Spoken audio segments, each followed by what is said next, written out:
there's a level of arbitrage that exists within the insurance industry, right? Where, what people don't know is you can become in network with one insurance company by simply becoming in network with another insurance company. My brain is simply going, is it fair and reasonable? If yes, we'll make the deal happen. But the end result, in my view, is that, I think in about a few months or less, this problem of offices calling the insurances and staying on hold is going to be at least like 95, 96% a thing of the past. Don't try to force things to happen. If they're meant to happen with good people negotiating and dealing in good faith, they will, right? And the rest of them, you just got to let it go and realize that wasn't the right time or the right situation, the right place, or the right people, right circumstances to deal with it.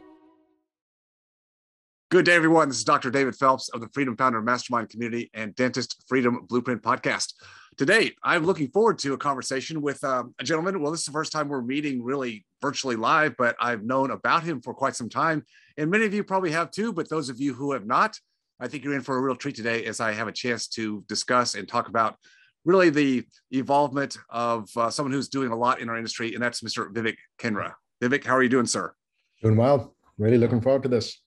So let me give a little bit of background. Vivek owns two very fast-growing and large dental insurance consulting companies. One is called PPO Profits. The other is Verific. PPO Profits works with dental insurances to negotiate better reimbursement rates for dentists, as well as provides a software product to administer in-office membership plans called fee-for-service profits. Verific provides a software-based solution to verify dental insurance breakdown of benefits and patient eligibility. Vivek got his start in dentistry after he quit his corporate career as a vice president of mobile application development at a Fortune 1000 company based out of Chicago, and started working at his wife's startup dental practice. That's where Vivek learned the ins and outs of the dental insurance world. Now, with over 1,000 dentists as clients, the dental community often looks to him for guidance and answers on all things dental insurance related. He's really become, Vivek, you've become the authority on dental insurance. Additionally, I think what you bring to the conversation today, we'll talk about what the companies do because I think that's important, but I also want to talk about the fact that you really have a lot of experience in building companies in a relatively short period of time, which is something I think anybody, no matter where you come from, whatever size your business, you want to do it better. You want to build it. You want to do something with it that allows you to evolve, elevate, and everybody has their own ideas. So you speak a lot about transitioning from a solopreneur to a true CEO of multi-million-dollar companies. I love that. And I think it's interesting that your experience in dentistry started out of you, I guess, looking over the shoulder or being a little bit embedded in the startup of your wife's practice. Take us back there. What year was that? 2017, April. And I've been thinking about that for a while. In fact, I remember I watched Dr. David Abernethy at a midwinter session that he did. And I was still working at my corporate job at that time. And I remember sending my wife a text saying, I think I want to quit my job. And I think I can do a lot of cool things with the dental practice. It wasn't doing too hot at that moment. We really just got started without thinking much at all, right? And obviously she was nervous because, we were living off my income at that time. The dental practice has just kind of gotten started. I remember it's funny because sometimes people talk about being in the mountains, etc. It wasn't it was just coincidental that I, in March of 2017, was in the mountains in India, right? And we're on a hike, and I was just getting a lot of clarity saying, yeah, I can do this, it's okay. We'll be fine, right? And April, sure enough. Now, I first started as taking a sabbatical from my work, right? Just hedging our bets a little bit. And I was supposed to go back to my job in 90 days, just turned into 120 days, 180 days, and eventually decided that that's not. And it's funny because the clarity I got also was from, I don't know if you know Lisa Mergens, right? Oh, yeah. She was in Chicago. She was at our practice. And she's like, Vivek, I'm looking at how you're talking about dentistry. Just know you're never leaving. Just quit it. Quit the act that you're going to go back to your profession. So I'm like, yeah, you're right. So decided that I'm not going back. And I was the guy picking up phone calls. I was now the receptionist at the dental office. My wife used to refer to me as a receptionist. As a joke, I was about to change my LinkedIn profile to go for video. But the good thing is it gave me some very deep experience, right? Yeah. I think that's so cool because you already came with a mindset of how businesses are built, how businesses can or should run. It doesn't matter what the industry is. So you're coming with that mindset, which most of us as dentists, we don't come from that world at all. We come from a technical expertise that we spent years cultivating, ability to take our head in our hands and transform situations and problems in the mouth. But the business side of all this is something most of us don't come from. And so you come from a perspective that none of us have, and you're dropped in, not forcibly, but because you want to back your wife's startup because that's her passion. And so you're right there in the trenches, which no question, that's where I think the best opportunities to solve problems, friction, right? Friction. Where are the friction points? And so you're right there in the receptionist desk and just feeling all the stuff that we know. A lot of respect for receptionists, right? You have great respect because, right. Well, yeah, I mean, they have to be multi-taskers, multi-talented, need to be great communicators and understand a lot about human psychology and then the ins and outs of the dental industry. And as you've gone into deeply here with your companies, insurance. So I think it's great that you took that leap of faith to say, hey, you know what? I know I can make a difference here. You saw it. You saw problems that need to be solved that no one else was really solving. Yeah. And we solved them first at our dental office, right? And then we're like, you know what? We're onto something. Let's, one step led to another, That's it. That's interesting. So when you were helping your wife get her practice going and you started to see the areas that every dentist owner, solopreneur has to deal with, and often we don't deal with it very well because we got our hands in the till in so many different places. So insurance, we know today, is for probably the majority of practices. You probably know better than I do, but majority of practices are working with in contract with at least one insurance company, majority. And so as a solo dentist, I know it feels like that there's not much negotiating power. There's not much leverage. I'm a solo doctor. The groups and the DSOs, they got the buying power and the leverage. And, what can I do? And then even if I want to do something, it's like, well, where do I start? I got Aetna sitting at my desk and I've got Guardian on my desk. And it's like, me, the dentist, am I going to start trying to call and try to figure out who to talk to? Because then you got to go through all the iterations. So you obviously were on the ground floor with your wife figuring that out. How did you actually start? Were you looking at reimbursements and saying to yourself, well, hey, this is business to business. Why can't there be a discussion? Because most dentists think, well, the contract, you just take what you get. Yeah, so it's a little bit, weirdly enough, that there's a level of arbitrage that exists within the insurance industry, right? Where, what people don't know is you can become in network with one insurance company by simply becoming in network with another insurance company, right? So I give a very classic example. You can become in network with Aetna simply by joining Principal. The problem is people don't know that, right? So there's just a level of information and knowledge that doesn't exist, right? And so, we just happen to have that knowledge across all the different states and how each of these policies interconnect. So we're able to basically utilize some of those to say, wait, doctor, the Principal fee schedule that you were presented is 28% higher than the fee schedule that you presented with Aetna. We're just going to join Principal. And over time, it takes longer, but what ends up happening is Aetna says, oh, we're going to add this provider in network through the Principal network. And now you're in network with Aetna, but now you're getting paid 28% higher than what Aetna was going to pay you. So a lot of it is to just understand how these insurances, work with each other. And then the second thing that happens over time, right? Because we were fortunate enough to have enough volume of dentists, right? That we're basically presenting to the insurance companies. We get a seat at the table, right? So everybody knows us, everybody knows me, right?